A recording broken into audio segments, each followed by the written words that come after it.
All right, welcome everybody to another episode of Fraud Girl Friday. I'm your host, Danielle Spinelli.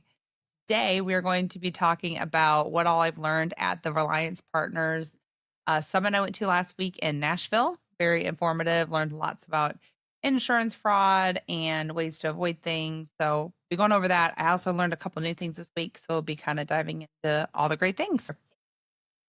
So one thing that I learned while we were at the Reliance Partners Summit was mainly talking about the key strategic timing that these bad guys have when they're buying these freshly great looking MCs. So really what they're looking for is for carriers that are near the end of their insurance policy, often about 30 to 60 days towards the end of it.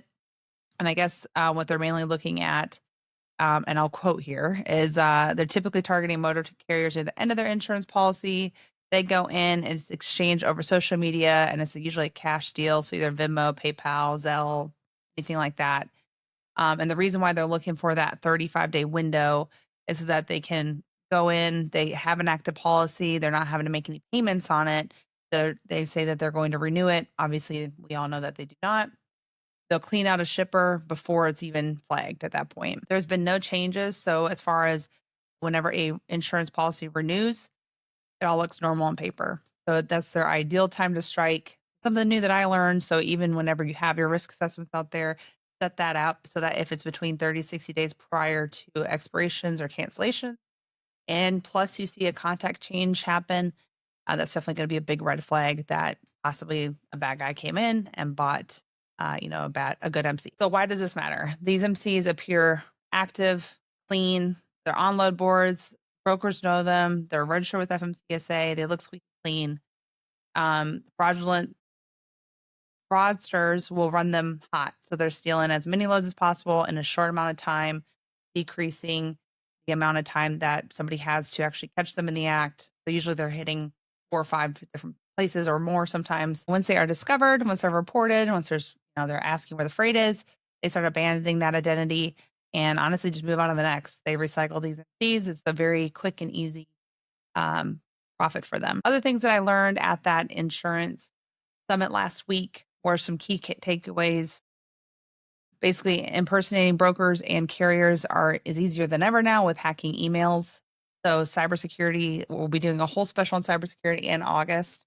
But cybersecurity is huge, making sure that all your employees understand what a phishing attempt looks like, make sure they're trained in that, make sure you're doing ongoing training. That way they kind of know what to look for. Any type of smaller fleets out there, just if you click on something and you have to enter in a password, go directly to the website instead of doing it that way. You'll still have the same results, but you won't be into a fake website and giving all your credentials away. Also, having any type of documents that you're going back and forth, making sure that that's encrypted. So whether you're sending out your rate confirmations, making sure that you're actually sending that to a verified user. Anytime you're doing BOLs, anytime that you are doing contracts, having that through a service where they're having to log in and do a 2-factor authentication is going to be key to make sure you know exactly who you're working with and who's actually signing that contract. And what they're really finding nowadays is that these processors they're running normal, they're embedded in the system, they're studying the lanes, they're studying how exactly do the dock workers load, what all do they look at, do they inspect the BOLs, do they inspect the pallets whenever they're signing off on the BOLs, what's the history of the lane. So typically they're running multiple lanes, they look squeaky clean before they actually infiltrate on that. So switch things up a bit. If you are using the same carrier, you built a relationship with them, you feel like they're great. Sometimes it's a good way to kind of switch things around, especially if they're a newer carrier and they're needing all of a sudden multiple loads of those things instead of just the 1 or 2 that they normally take. That's typically a red flag for a carrier that you are starting to work with. Now, another thing that I learned was FMCSA is actually getting reports on wanting to have inspections moved from one MC to another one. They're saying, oh, this DOT inspection was submitted on the wrong MC. It actually should be under this one. They're trying to get FMCSA to change those inspections so that the carriers that have an MC with no inspections have some inspections on it. That way they look better to anybody looking at them and vetting them through an online platform. So those inspections, like I've kind of always been saying, are no longer one of those go-to things where if they have no inspections that they're bad, or if they have inspections that they're good. There's a lot more that goes in depth to that, but of course it is a key indicator.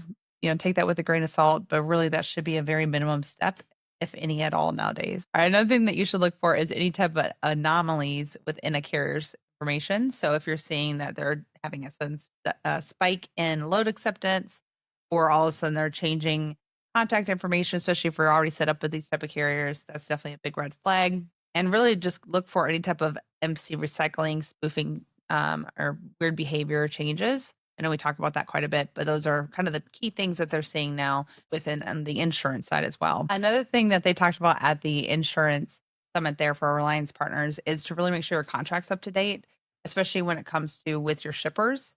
So making sure you actually have a contract in place, avoid having your name listed as a carrier. Make sure it's not like a shipper carrier agreement. Make sure it is an actual shipper broker agreement. Those are totally different agreements.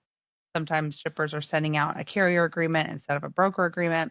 Make sure you have the right type of agreement in place with them, and make sure that you include clauses to enforce any type of timely notification of theft or shortages. You want to be ahead of that, so they need to be doing their part and having inventory and so forth. And I've seen sometimes where contracts even specify if there's clear red signs or red flags at the loading process. Let's say like a cardboard tag is up against their duct taped onto their truck or whatever, that if you load that type of truck without me verbally saying that that's correct or that's fine, then that any type of liability would go back on that shipper. So having those type of contracts in place can really save your business if you do run into something. Now you may lose a shipper, but you'll at least have a business still to find other shippers. And they also spoke about avoiding overly complex broker carrier agreements. On your agreements, they only should be a couple pages long. Those 16-page agreements, you're really just opening yourself up for more issues. So they mentioned not having any type of let's say like penalties if you're late for delivery, like, hey, you'll be charged $200 late fee if you're late.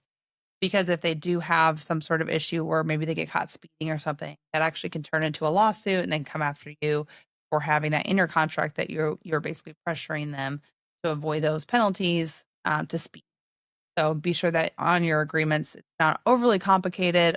You're digging yourself a grave. It's enough to where it protects you, but not enough to where it can be implemented for more. They also spoke about emerging trends and high risk areas. It really has changed a lot from the California, Illinois, Texas, those type of places. Now, those are still definitely huge spots for cargo theft, but mainly where they're seeing this is really any type of shipping location. They're targeting shippers now instead of just actual locations and truck stops and things like that.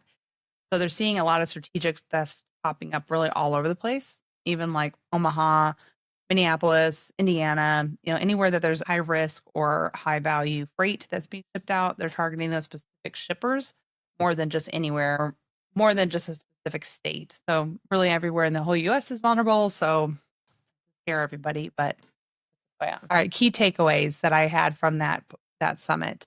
Basically, fraud is a lot more strategic, it's a lot more sophisticated than ever. So the digital manipulation is a lot more than just actual physical theft. We talk about this all the time, but really they're going in on a cyber level more than a physical level. So just be careful and make sure everybody knows all the steps in place and you have a great SOP. A lot of carrier impersonation, recycled MCs. We talked about that earlier with them buying those MCs where their policy is about to expire. That's the biggest thing that they're seeing in the insurance world. Legal liability, making sure that for brokers, due to the rising unclear court cases that are out there as well, making sure that you have very tightened contracts with smarter insurance choices as well, all wrapped in there. And then a lot of collaboration between the shippers, the brokers, and the carriers, making sure everybody's on the same page. They all understand that the evolving threats that's happening, having that conversation with everybody, and even having conversation with your carriers. Hey, just you're my core carrier. Maybe sending even some educational videos to them if you teaching them how to protect themselves on cyber theft and phishing attempts. Last thing I want to go over is something that I actually learned today from my team. One thing that I recently just learned is that FMCSA is finding these fraudulent carriers and they're actually putting their address and city as fraudulent activity. They're not actually turning these guys inactive, or not quite yet anyways. They're just updating their address here and then they are turning off their authority, but They are status is inactive, but they have an active DOT. So if you see anything like that with that city name, make sure that your providers are actually turning them off. Look at those addresses. Those are some key things. Obviously, there's not a real town called Fraudulent Activity. So if you see that, that should be a pretty big red flag. Be sure to join our webinar there at Descartes, where we are bringing Ken Riddle on with FMCSA. Show that here on my screen. We're going to be going over the new and safer policies that they're going into effect on FMCSA level. Obviously, very crucial. So be sure to register for that. That is going to be next Thursday, the 24th, from 2 to 3 p.m. Eastern. Cool things, great things, showing all the things. So be sure to join.